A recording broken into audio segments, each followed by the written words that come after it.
Welcome back. Yeah, welcome back. Welcome back to the Realist Podcast. Yeah, tonight we back. Yeah, absolutely. I had to hit y'all with another show. I know that the last show was a good show, but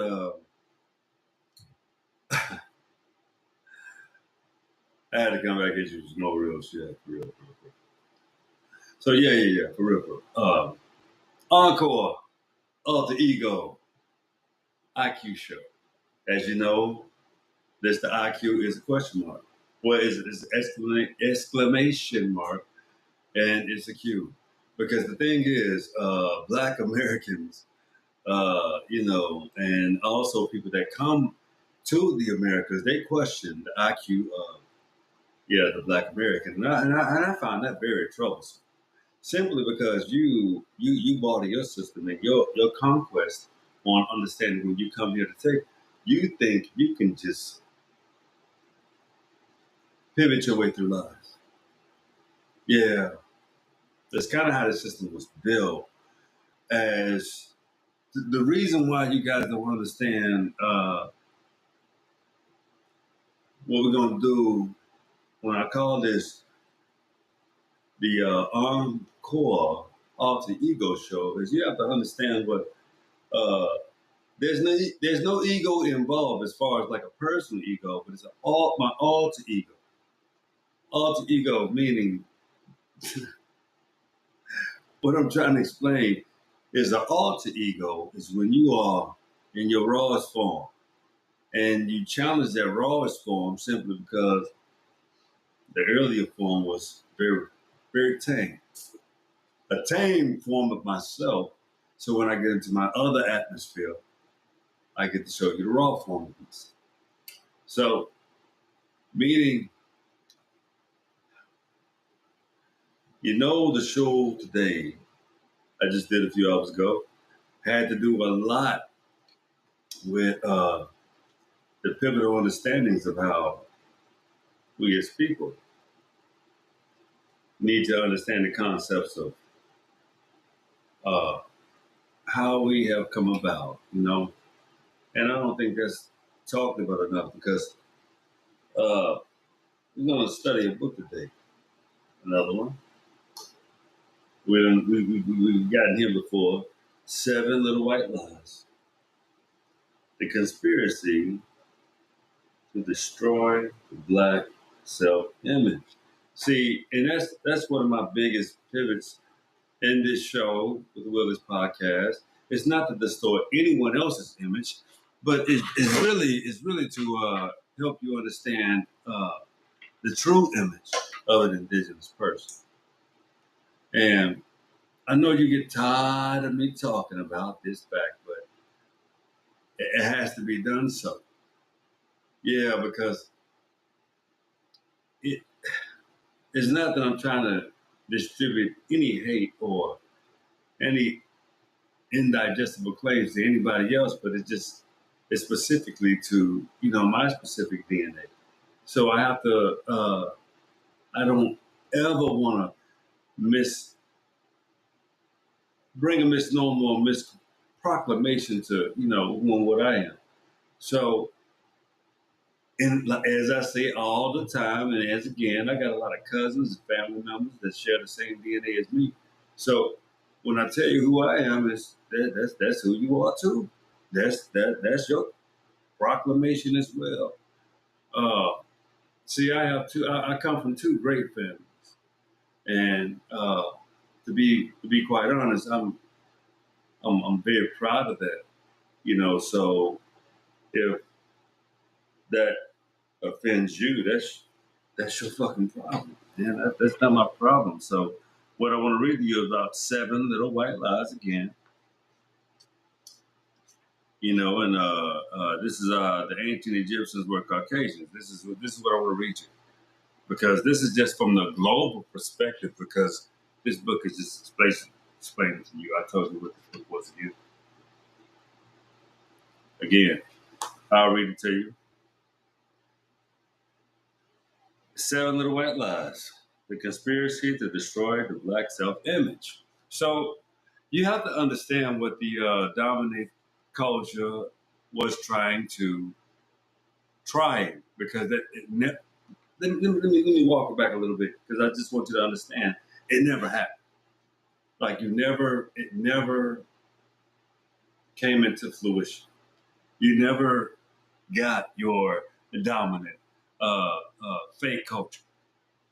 It didn't happen. It didn't ever come into fruition. So let's just get that straight. So when you come up with movies like The Gods of Egypt and you use Caucasian characters, that is extremely diabolical and disrespectful simply because you are entirely too new on the planet to even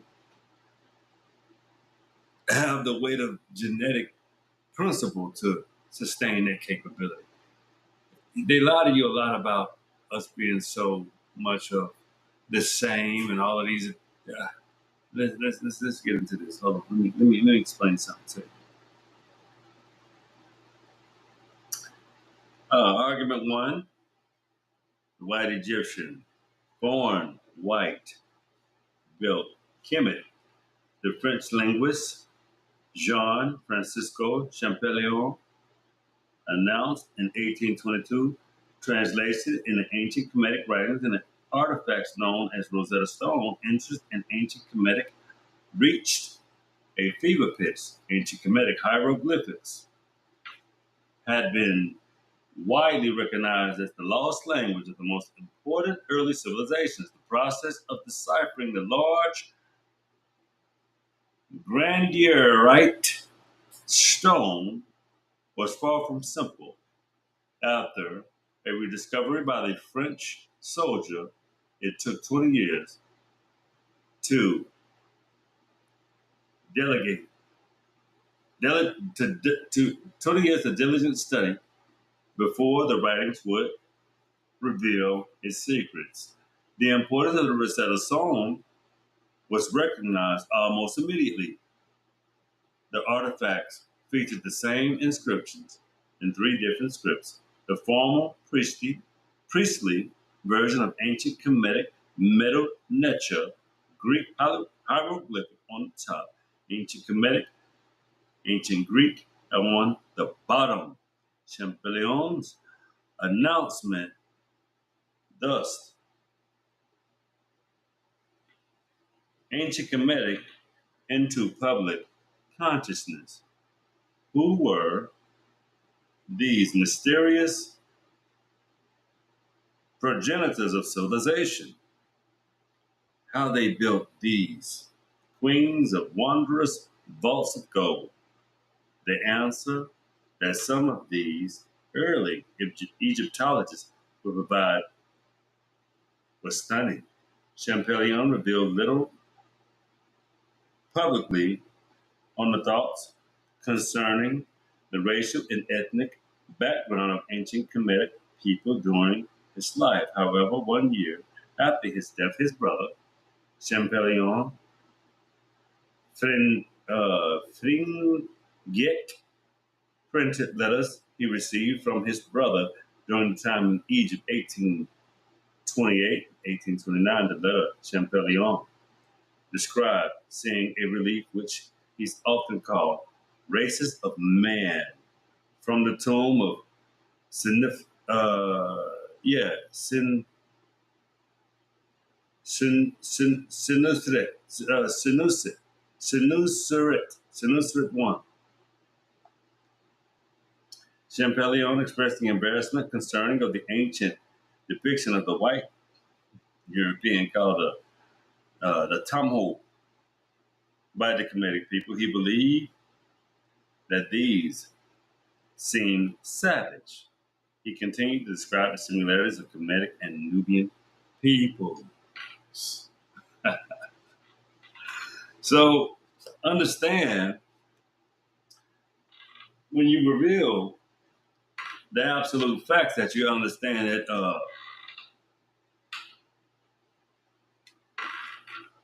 if you take if y'all familiar with the actor, he's a stupendous actor. He's an albino, Crondon. Yeah, an amazing actor. supremely an amazing actor. But you see his nature and his ways. You see he is an albino. So he's produced by two black parents. So I just need the Caucasian race to realize and understand that you don't have to be so vicious, cruel, and mean to your parents. There's nothing wrong of you coming back into the fold of humanity. The differences of us are very menial, but the psychology is extremely destructive.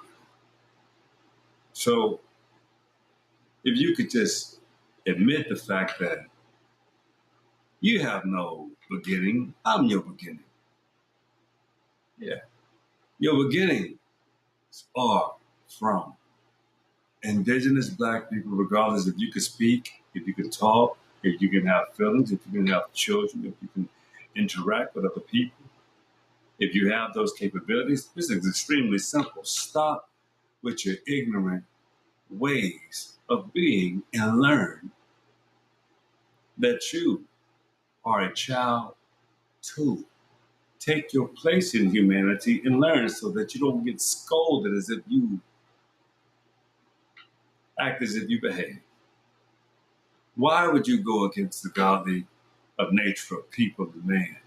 Why would you go against everything that is good in life? Why would you go against your mother and your father? Why do you completely and continuously want a complete scolding that would maybe that would be something that would take you up out of here that you would never even exist again?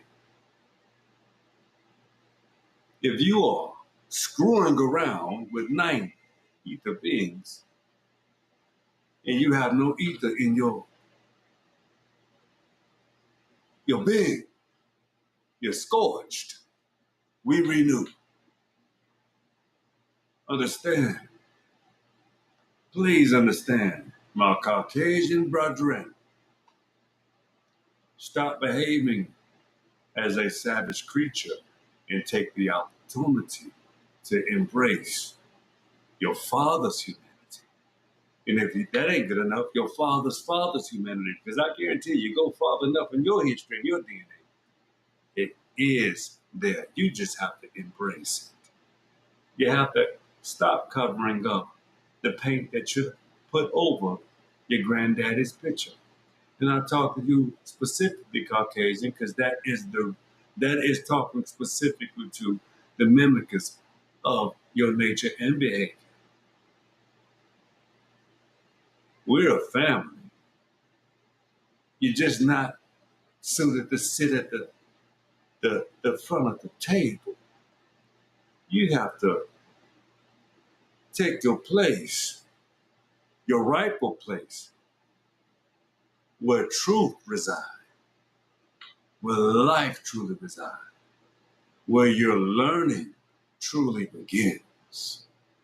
And that's when you relinquish yourself from your father's throne that you have never taken seriously and that you have never taken fairly. See, I am a throne. I told you that. You understand? Of the Americas. You have thrones of Africa. You have thrones of Asia. You have thrones of other lands. I am the throne of this land. My grandfathers were slain for their land. They were also overtaken by Siberian man. Uh-huh. See, I am the throne because I know who I am. I'm indigenous here. I'm connected to all clans. I am connected to all American, Amarucan indigenous clans.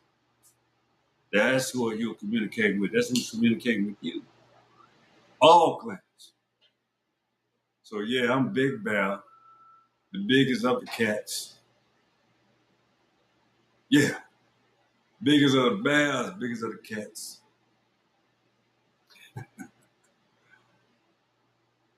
Big Onk. That's right. The super Maru.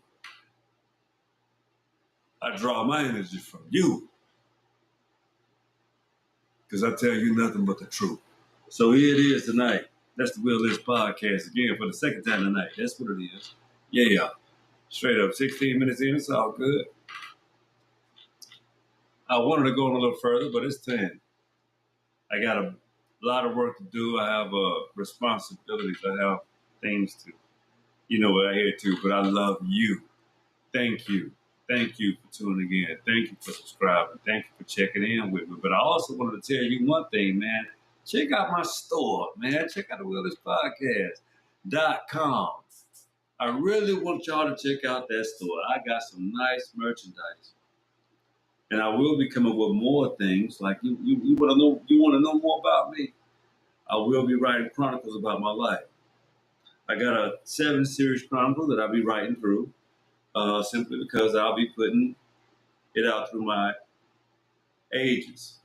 I will try to not leave a moment of my life out while I got the good mind to think of it and be as intricate and pivotal as to how I had triumphs from before I was born with my parents and their formulations, as well as, how, we're going to go into when I had strabismus as a kid. We're going to go into pneumonia at, 14 months old. We're going to go into when after surgery, me ripping my eye patch out and going to go piss. As a toddler, we're gonna also go into the ages of 7, learning the accuracies and the athletics and the skill sets that I possess at basketball. Going to go into friendships that mean people that I have never forgotten. Like when I was 7 years old, I met Terrence Bettis and Keymon. When I was living in Dogwood Apartments, Frisco, Florida. We're gonna go into elements like next phase, moving to Abula, and I was called a copper color penny. Yeah, he looks like a copper color penny. Hey, he looks like an Indian. That's what a little white kid told me at Beulah Elementary. He's like, he looks just like this penny. And I was like, damn, he cold blooded. Like, yeah, I do look like a penny, but you gonna make me look different in front of everybody in the classroom. So Miss Smith, my teacher, my mama named Smith, she said, "You a beautiful copper colored kid." Yeah, those type of stories, man. I'm gonna give you a lot of, confirmations as to what brought us here to this day. So it's gonna be my pleasure to really explore with you who I am. So it's gonna be fun. It's gonna be fun writing my chronicles. It's gonna be fun, watching you come back and wear some of my nice clothes that I've designed. Got more coming for you. I'm gonna be wearing a lot myself. So like I tell you, man, I'm so grateful for this opportunity because I'm gonna tell you like this. Even if I was just able to just like just like never buy anybody else's clothes ever the fuck again. Like that's what me and my wife are working on right now. Like we will never ever fucking buy no one else's brand but ours. And it's gonna be nice, it's gonna be dope, and it's gonna be available to you too. So she's just developing such of a high end quality of things. I gotta have a conversation with my partner from Ascension. We haven't talked this week because of hey JC, I've had a hell of a work week, man. I mean, but it's rewarding at the end of the day when you're able to really like reward the people that reward you. Like the thing is, I'm a contractor, ladies and gentlemen, so I have a job. I'm grateful. I went some time without working, but at the end of the day, like being understood where you can be effective, and people out the blue that you didn't know that you knew call you, and they give you an opportunity, and you do your best with those type of things, and then you have those good formulated relationships with your coworkers that appreciate you, and you just keep moving forward. Like I tell you guys, move forward. It's the most actual thing that you can do in life that can be the most profitable thing for yourself is moving forward, leaving past the past.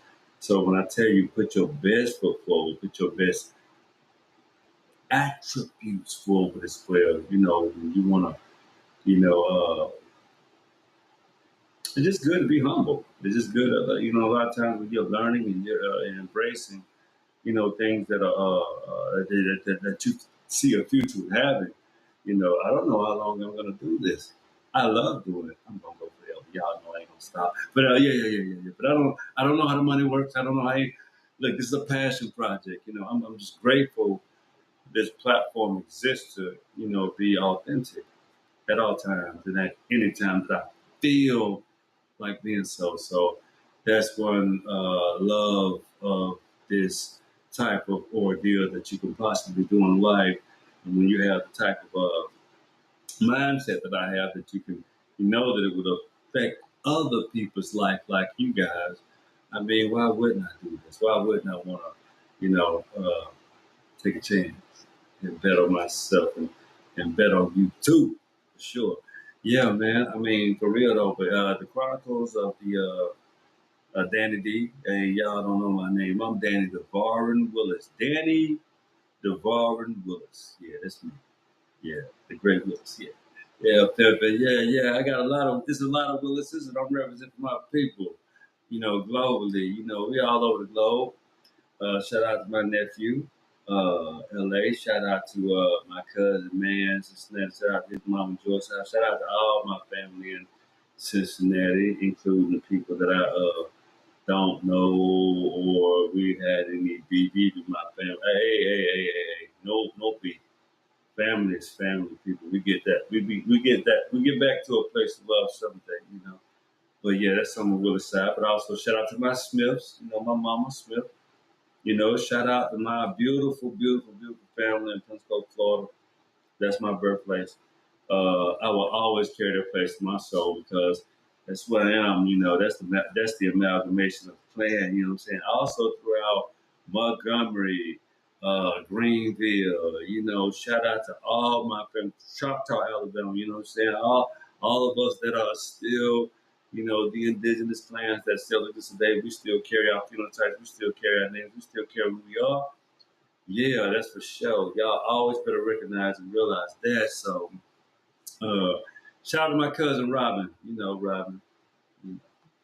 Shout out. I love you, cuz, man, for sure. We have our differences, but family love family. We got to do that. Shout out to my cousin Carlos. I ain't heard from a while, but I love you with your want to be Hebrew Israelite ass self. But it's all good. We learn, we love each other. You know what I'm saying? So y'all just gotta understand, man. Like we finna get back into move. We're gonna get back into move. We're gonna get back to the indigenous clans of the United States, where civilization started. We're gonna keep on driving home on those points because I don't think that's really accepted a lot. I don't think people understand how seafaring we were here in the Americas and the actual effects that in the presence that the Amaru did have on the world. If you go to the German museums, if you look at, like I get my information from a lot of Eastern Europe and Australia and even Russia, for real. They tell you they love black people. I'm gonna tell you when my homeboy Nicholas Scott can tell you too. When I was in we was in Rhodes, Spain, and I met this gorgeous. She was German. She was beautiful. I promise you, it was otherworldly kind of pretty. She's a pretty girl. He was like, yeah, you like white women now? I'm like, oh no, it ain't like this. She ain't even American. She just fucking gorgeous, man. So it's like, ain't no way to go. Hey, you're a man. You would never sit up here and tell me a woman that would look at you the way I was perceived by a lot of women from overseas. Oh my God. Oh man, y'all gave I ain't gonna lie, shout out to the global women. Y'all gave me a lot of confidence at a very young age because due to the color crisis, you know what I'm saying, when I was growing up, I ain't gonna sit up here and say, but I was called black ass, black ass, black ass, black ass, a whole lot. But I was also loved a whole lot too. But you were like, yo, black motherfucker. Yeah. But when I was overseas at 18, 19 years old, I must tell you, whoo, shit, I have never been called handsome. I ain't never been looked at and adored. Like I told you, I was a original passport bro. And I'll tell you, man, those women used to look at me like, yo, I just want a man from anywhere to Spain, Italy, uh, shit, India. We was in the world's biggest earthquake, you know what I'm saying? Then, parts of Africa, all throughout the Mediterranean, Sicily, them was like, hell yeah, bro, like real. So, you know, the women gave me my confidence, like it's good to do. Yeah, growing up in a household full of women, you get called the worst shit in the world. Boy, I tell you. It was all good. I know my sisters love me. I always just, yeah, he looks so, yeah, he did all that shit. But they cruel too. It was cruel. All good. All love, all love, all love, all love. Yeah, man. But yeah, so this is the Alter Ego Show. This to give you a little bit the intricate parts of me, things that I can be a little bit vulnerable and share with you that you may not have known about me. Yeah, I wasn't always as confident as I am today, and that was for a purpose. It's for a good purpose. It was a good purpose to, my mother used to always tell me, be careful lest you fall. Never get overconfident, never get too consumed with what, you know, life has in store for you simply because you always want to be in tune, so they'll never take yourself so serious to the point where, you can't level with people, love people and meet people where they at because you don't ever want to go too high. You don't ever want to get too big where you can't meet people, you can't really help people from a real way. And that's the way of edutainment through education, entertainment, and any other form that you can reach and make sure you take care of people from an internal out space. But that's the show tonight. I had to give it to you from that place, man. I love you guys. I appreciate you tuning in. Thank you so much, man. It's always a pleasure to give you a good show. It's always a pleasure to to let me know that you're tuning in, and that means a lot. So if you can please hit that share, that like, and you can subscribe, and let other people see how we get out on this show because everything is not about separation. It's about a lot of unity and getting to the getting to the root of these equations so that we can see how much we got more in common, but also acknowledge our differences because they're important too. They mean everything to us. That makes us who we are. It makes us the crafty people that we are. And as soon as we learn how to respect and reciprocate that back and forth more and more, uh, we'll have something. Yeah. So, so anyway, yeah, that show tonight. I love you guys for tuning in. You know I'm giving you a favorite part. Understand something, and I appreciate you so much. So keep subscribing, keep tuning into the show. Watch the previous show tonight. Watch that show. It's a good ass show too. Okay. Anyway, I love you. I I appreciate you that you tune in to the show. I got to get some rest. I'm just really running on the fumes that I've had from having a successful workday. I'm grateful to be able to be as crafty as I can be for you. God damn it, you goddamn right. So anyway, okay, let's get to the favorite part of the show. Come on, tune in with me. The wheel is done. And yeah, you know what I'm saying. I'll be back tomorrow. And hey, E, I hope you watching. We gotta kick ass.